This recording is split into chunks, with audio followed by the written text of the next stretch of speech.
today we are going to start with one experimentation, that is, we are going to estimate the amount of protein present in any sample by using a particular assay method called as Bradford assay method. Now this particular assay method, it is one of simplest and one of the accurate methods which is used very commonly in laboratory condition to analyze any kind of protein. As you know, our body consists of n number of proteins, maybe albumin, globulin, different kind of enzymes, different kind of macro and micromolecules. Okay, so this particular Bradford assay essentially is utilized to analyze the presence of particular kind of protein. Okay, so in this particular experimentation we are going to use protein called as bovine serum albumin, and we are going to analyze the unknown concentration of bovine serum albumin by using Bradford assay method. Okay, so we are now going to see the actual process as to how this particular assay is performed.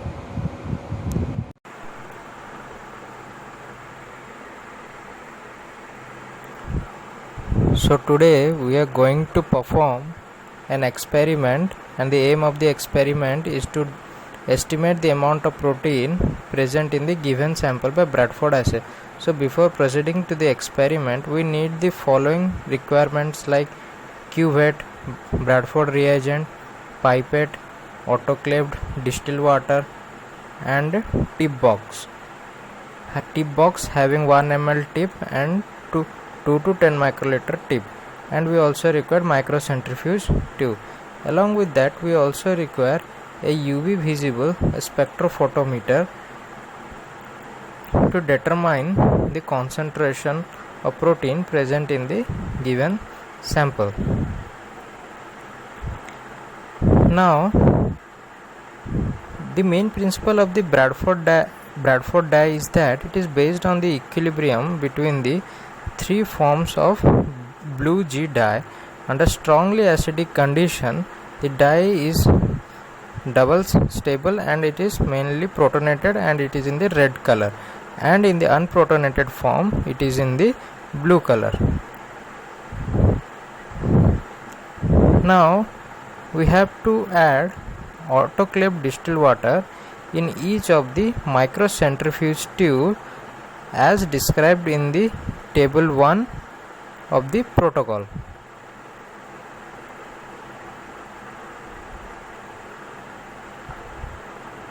Now the basic principle that lies in the protein estimation by Bradford reagent is that when the Bradford reagent initially when it was in unreacted form, it is in the like reddish or brownish type color, but when it reacts with the basic amino acids of the protein, it forms a bluish color.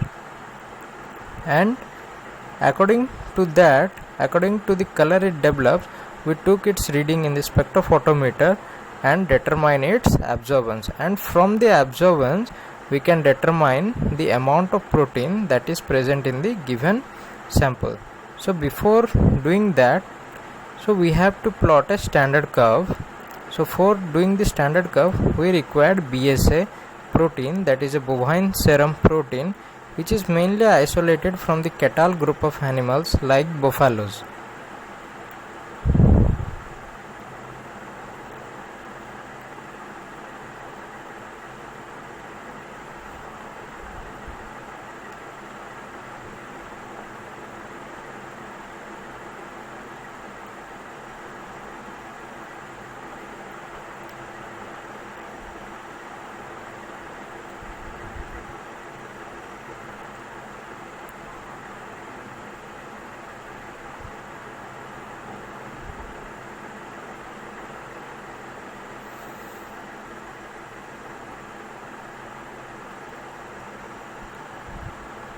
Now we have to add the working concentration of a BSS solution, and we have to put this BSS solution into each of the microcentrifuge tube whose concentration is known to us.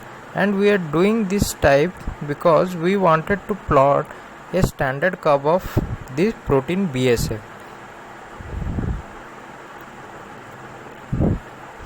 For doing this, first of all we have to prepare a BSA stock solution, that is having a 5 mg of BSA in 1 ml of autoclave distilled water.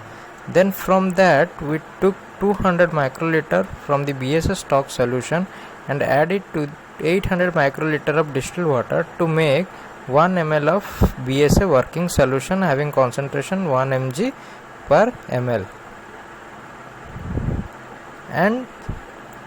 And to plot a BSA standard graph, now we have to add 5 microliter of protein, 10 microliter of protein, 15 microliter, 20, 25 and 30 microliter of protein to each of the microcentrifuge tube, which is directly proportional to the 5 microgram of protein, 10 microgram of protein, 15 microgram of protein, 20 microgram of protein, 25 microgram of protein and 30 microgram of protein.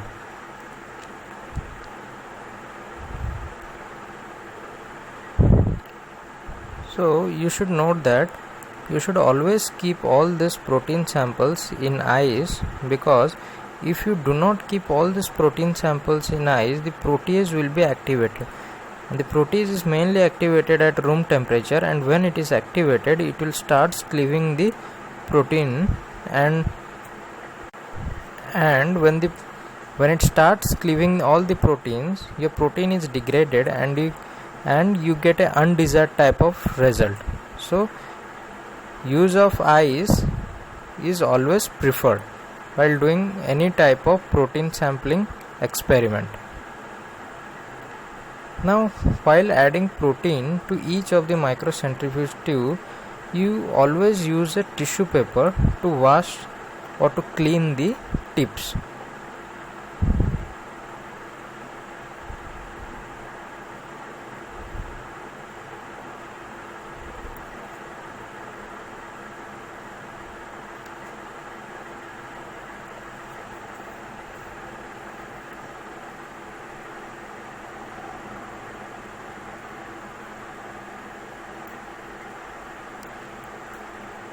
Now here we have the T, that is test microcentrifuge tube, in which we are going to add our protein sample whose concentration is unknown to us, and this is a cellular lysate that we have prepared it from the cultured cells. And now we want to determine the amount of protein present in the cellular lysate.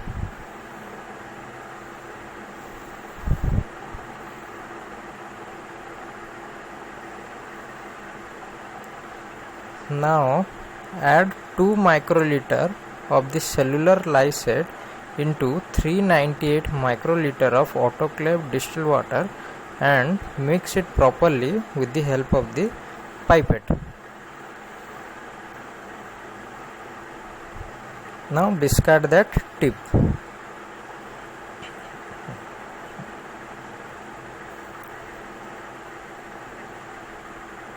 Now adjust the pipette to 600 microliter.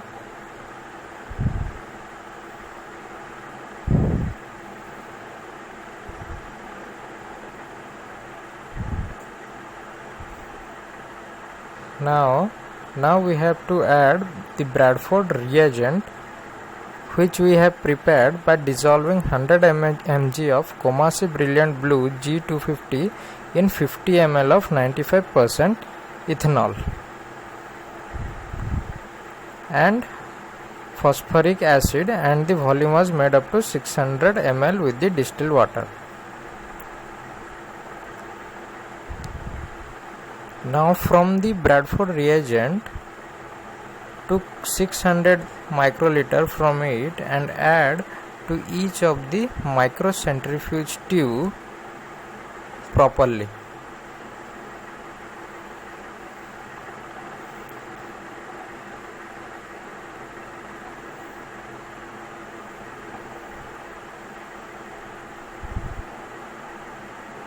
All the preparation steps regarding the Bradford preparation is given in the protocol,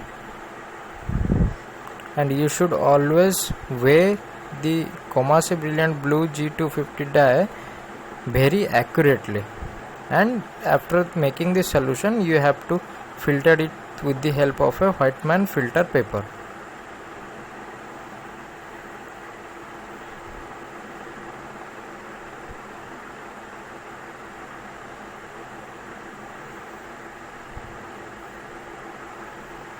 Now vertex the sample very carefully so that the protein sample along with the Bradford reagent will mix properly and the reaction should takes place very accurately.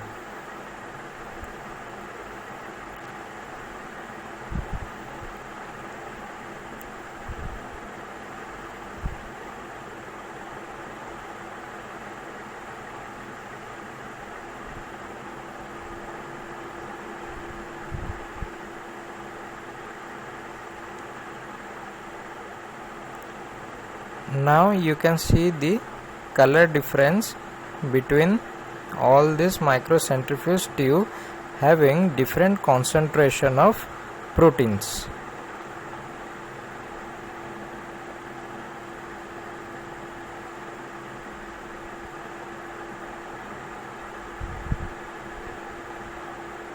Now you can see our test sample that contains a protein reacts properly with the Bradford reagent and changes the color from the brownish color or the reddish color to bluish color solution.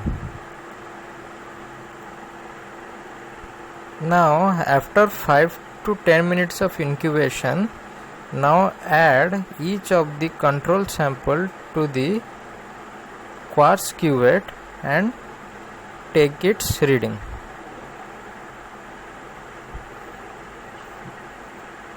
So in this experiment we are using a double beam UV spectrophotometer, that's why we require two control sets. But in case of using a single beam UV spectrophotometer, you always require only one control. Now you should note that while putting all the samples to the cuvette, you should not mix the sample very vigorously, because the bubbles present in the samples could give you an undesired result.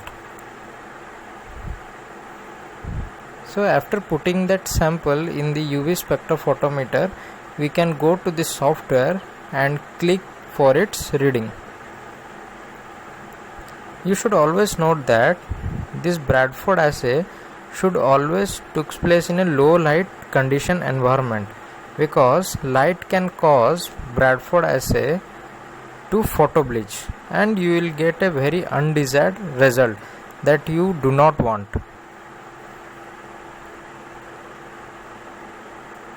After discarding that sample, you should always clean your cuvette with the help of a 70% alcohol and distilled water.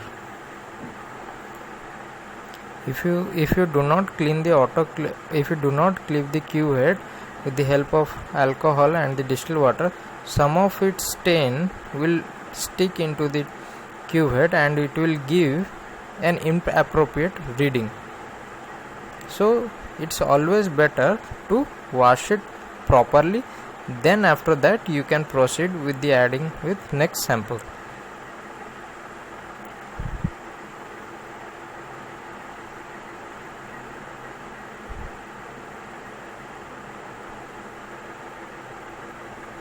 Now you can take its reading.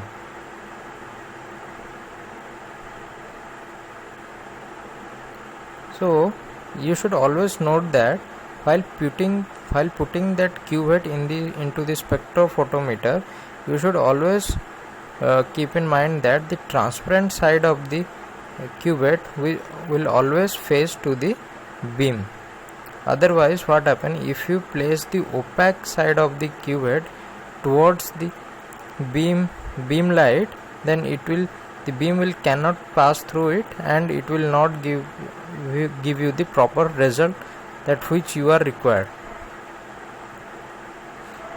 So always clean the cuvette with the help of a tissue paper properly and keep the transparent side of the cuvette towards the beam of light.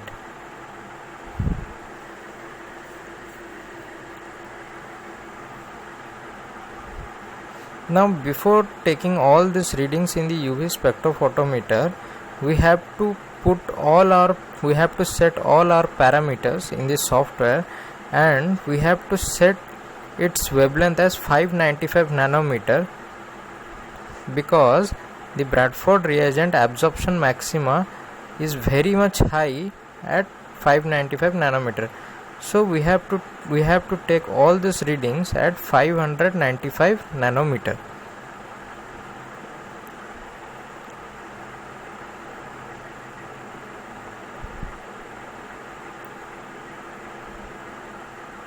So like this, the other samples were also added into the cuvette one by one, and its optical absorbance was noted down.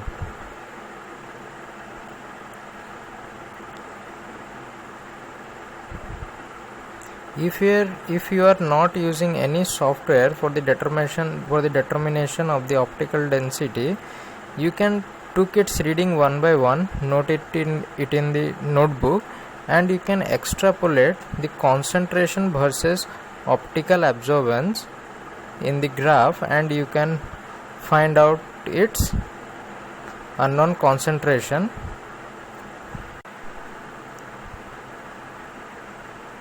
So but in this experiment you are using an automated software which determines its optical absorbance very accurately and quickly.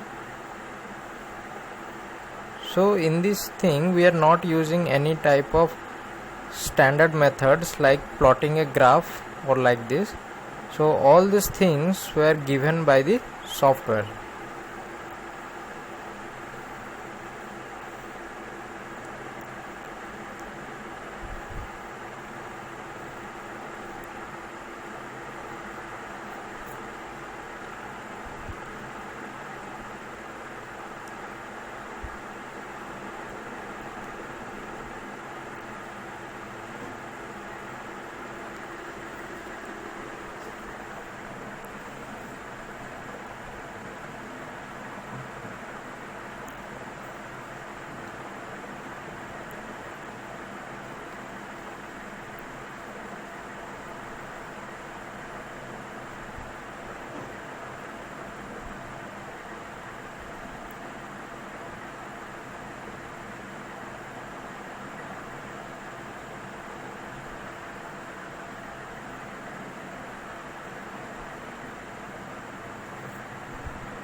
And now you can see the optical density of the given protein BSA sample which you had taken, and the graph that was being plotted by the software, and the R square value should be 0.99. Now we are going to find out the unknown concentration of the protein present in the given amount of sample.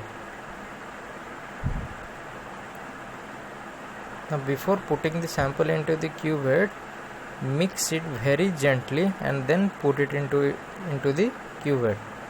Now clean it properly and then insert it into the UV visible spectrophotometer. Now take its reading.